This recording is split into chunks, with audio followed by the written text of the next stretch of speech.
সকালবেলায় যখন আপনার শিশু স্কুলে যাবে তখন আপনারা ব্যতিব্যস্ত হয়ে থাকেন কি খাবার দেবেন যেন সুস্বাদু হয় এবং সুস্বাস্থ্যকর হয়।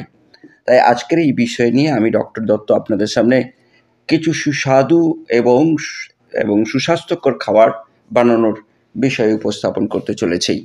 তাই মনোযোগ সহকারে শুনবেন এবং যার ফলস্বরূপ আপনার শিশুকে সুস্বাস্থ্য এবং সুখকর রাখার জন্যই অনুরোধ রইল। শিশুর লাঞ্চ বক্সে কী দেবেন সেই নিয়ে খুব চিন্তা। জানুন সুস্বাদু পোহা অথবা চিড়া বানানোর কিছু রেসিপি। বাচ্চাদের টিফিনে সুস্বাদু পুষ্টিকর খাবার কি দেওয়া যায় তা নিয়ে চিন্তা লেগেই থাকে, বিশেষ করে মায়েদের।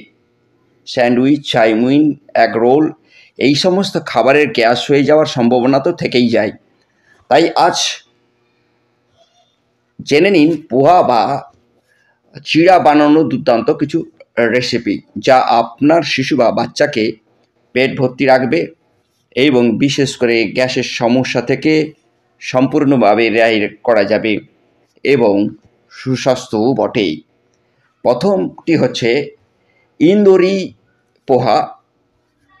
ইন্দুরি পোহা বানানোর উপকরণ: চিড়া বা পোহা, তেল, সরিষা বীজ, জিরা বীজ, মৌরি বীজ, কাঁচা চিনি বাদাম, পেঁয়াজ, আদা, কাঁচা লঙ্কা, হলুদ গুঁড়ো, কারি পাতা, লাল লঙ্কা গুঁড়ো, লবণ, চিনি, তাজা ডালিম এবং ধনেপাতা।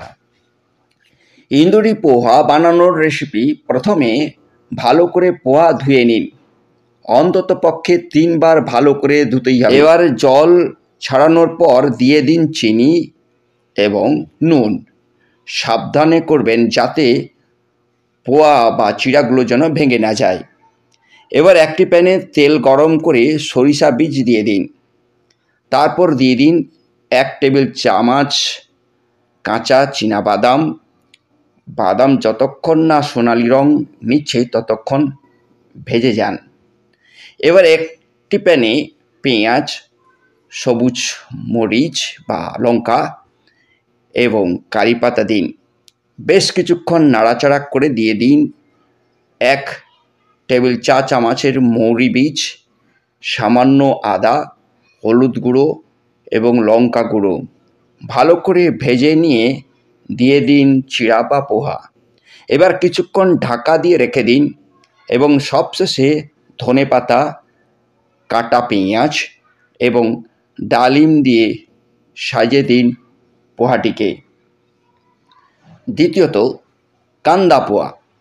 কান্দা পোহা বানানোর কিছু উপকরণ: এই মহারাষ্ট্রীয় খাবারটি তৈরি করতে আপনার লাগবে পোহা বা চিড়া, তেল, হিং, সরিষার বীজ, জিরা বীজ, পেঁয়াজ, কাঁচা লঙ্কা, আদা, কারি পাতা, হলুদ গুঁড়ো, লবণ, চিনি, লেবুর রস, ভাজা বাদাম ও ধনেপাতা।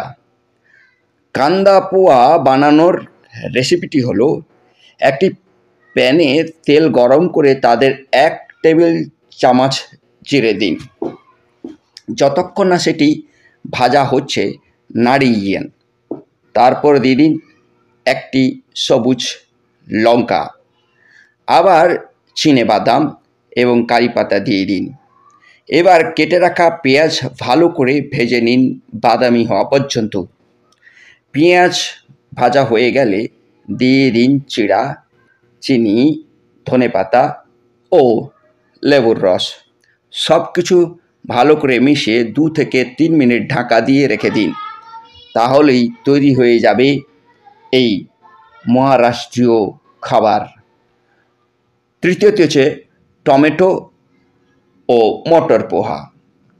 টমেটো এবং মটর পোহা তৈরি করার উপকরণগুলি হলো: এটি তৈরি করতে আপনার লাগবে চিড়া বা পোহা, সবুজ মটর, পেঁয়াজ, টমেটো, কাঁচামরিচ বা লঙ্কা, রসুন, মৌরি বীজ, সরিষা বীজ, হিং, হলুদ গুঁড়া, লঙ্কা গুঁড়া, ধনে গুঁড়া, কারি পাতা, ধনে পাতা, তেল, লেবুর রস এবং নুন।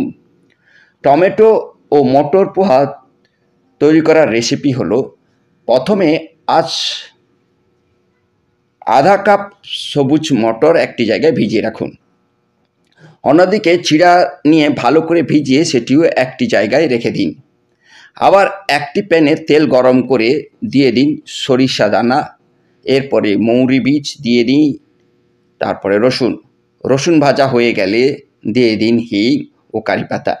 রসুনের গন্ধ চলে গেলে দিয়ে দিন পেঁয়াজ।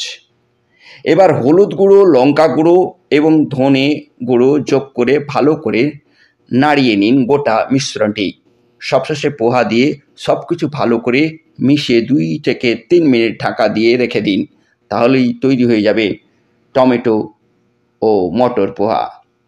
এই খাবারগুলি আপনার বাচ্চা বা শিশুকে কোনোভাবে গ্যাস তৈরি করতে সাহায্য করবে না এবং সুস্বাদু বটে এবং অন্যদিকে সুস্বাস্থ্যও বটে।